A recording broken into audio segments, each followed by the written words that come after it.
Formula 1 cars have some of the most advanced, impressive and complex engineering the world has ever seen. Well, most of them do anyway. But with that being said, they're not made equal, even though they might look like it, because even though these two don't look too different from each other, they're actually seconds apart in terms of lap time. This is why people call Formula 1 an engineering competition.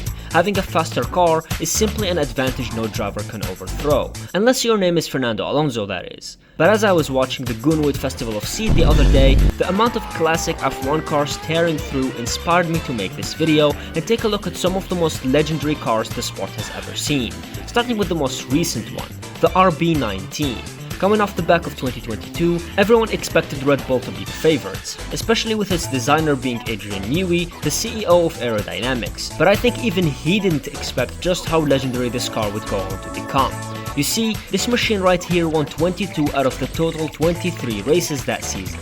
That is a 95.5% win rate, helped by the fact that Max Verstappen was at the helm, and not so much by the fact that Perez was too. Well, to be fair, it wasn't so much his fault as it is the drivability being non-existent, something that we now know because 50 drivers had a crack at it and failed, but nevertheless, the RB19 helped Max break 18 whole records, cementing himself and this monster in the history books forever. You know, a car is absolutely insane when people start hating its driver, and this happens every other race. Fuck you, Max! Fuck you, Max! But just because a car is statistically successful doesn't necessarily mean it's the best, because that title would have to go to the Mercedes-AMG W11, a car that is outright physics-defying. I mean, the speed at which this car can take corners boggles the mind. Watching its onboards makes them feel like they're sped up even though you know they're not. It has also smashed countless track records and set the single fastest Formula 1 lap in history at the 2020 Italian Grand Prix at Monza, coupled with Lewis Hamilton being the driver, and it's no surprise that this car has the reputation that it does. It was also the first Mercedes F1 car to run the beautiful black livery, which is now also reflected in their current one. But that's not all, because it was also very innovative as it introduced a new system that helps warm the tires faster by changing the angle of the front wheels, called the DAS system. It also featured the now infamous party mode, which allegedly makes the engine produce even more power than it already does during qualifying, leading to some absolutely ridiculous lap times. But of course, both of these systems got shut down very quickly because God forbid a team thinks outside the box. But before we move on, I have to at least mention the W07, which is the 2016 car, although that one got a higher winning percentage because Rosberg was accompanying Hamilton as opposed to Bottas, and also because that was the peak of the Mercedes dominance, as the other teams were far less competitive than they were in 2020. But if you go back further, the most dominant car in F1 history at the time was one also made by Red Bull, the RB9. Piloted by Sebastian Vettel, and much like its younger sibling, it would go on to terrorize the grid and win 9 races in a row. 13 in total out of 19 during the 2013 season. So not as dominant as the RB19, but still dominant enough to make people do this. The sheer dominance of this car was also fueled by the fact that it didn't feel like trying to jerk off with no hands, meaning Seb's teammate Mark Webber was actually able to compete unlike Perez, which gave us some pretty saucy moments. But make no mistake, the RB9 being a monster is no surprise at all, since it's also designed by the GOAT Adrian Newey. He obviously also designed the cars that went on to win Vettel's 4 championships, but most weren't as dominant as the RB9. Or maybe it was just Alonso being that good at dragging his Ferrari to fight Sebastian, I really couldn't tell you. But before Red Bull's reign of terror during the early 2010s, there was Brawn GP in 2009, the single greatest Formula 1 team in history statistically speaking, with their striking BGP001. And with the legendary Jenson Button at the helm. They were of course bought off of Honda by Ross Brawn, who used to work at Ferrari, for a single £1, but thanks to a small loophole on the regulations, they were able to invent the blown diffuser, giving us a whole era of cars that sounded like this. And if you like that sound, which we obviously all do, you have him to thank for that.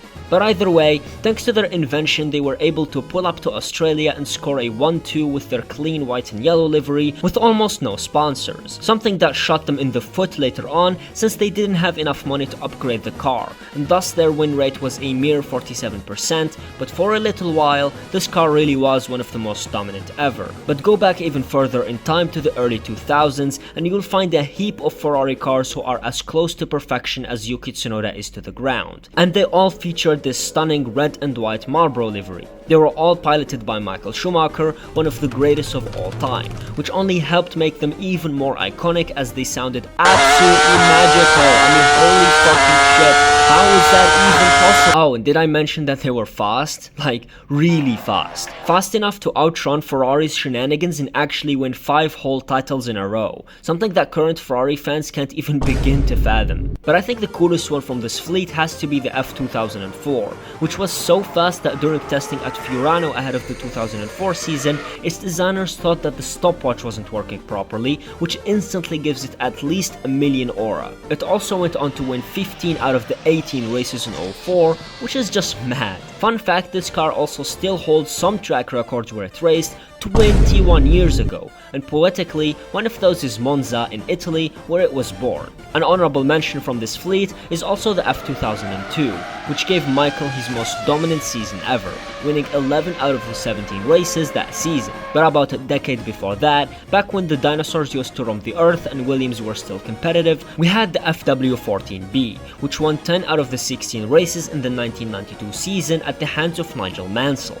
and it looked gorgeous with the blue, white and yellow color combo, and would you believe it, its designer is also Adrian Newey. You can't keep getting away with it! I mean, this man just cannot stop cooking. This is of course the car that debuted a lot of the safety tech you have in your road legal car, from advanced active suspension to traction control that were tested in secrecy for a whole year before being introduced, something that obviously gave it a massive advantage compared to the competition and made it extremely easy to drive, prompting Niki Lauda to say this: 30 years ago, Niki Lauda told us, take a monkey, place him into the cockpit, and he is able to drive the car. Rival teams agreed and joked that it's a half car, half computer, which led to protests from those teams, culminating in all these systems sadly being banned. A few years before the FW14B, there was the McLaren MP4, one of, if not the most iconic car in the sport's history, and for good reason.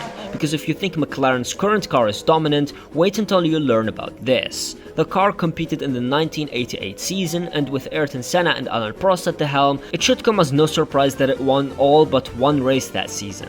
And since it was the late 80s, it had a 1.5-litre Honda V6 turbocharged engine, meaning it sounded absolutely godly. It also featured a now iconic white and orange Marlboro livery. But now, ladies and gentlemen, it's time for the cream of the crop, the absolute greatest Formula 1 car ever, the Ferrari F14T, a car so advanced that it suits every driver no matter their preference, by understeering on entry and oversteering on exit. It is absolutely genius. It also featured a vacuum cleaner on the nose to ensure that the track in front had no debris, eliminating the chance for a puncture. It went on to win a staggering 0 races out of 19 in the 2014 season, a true marvel of engineering.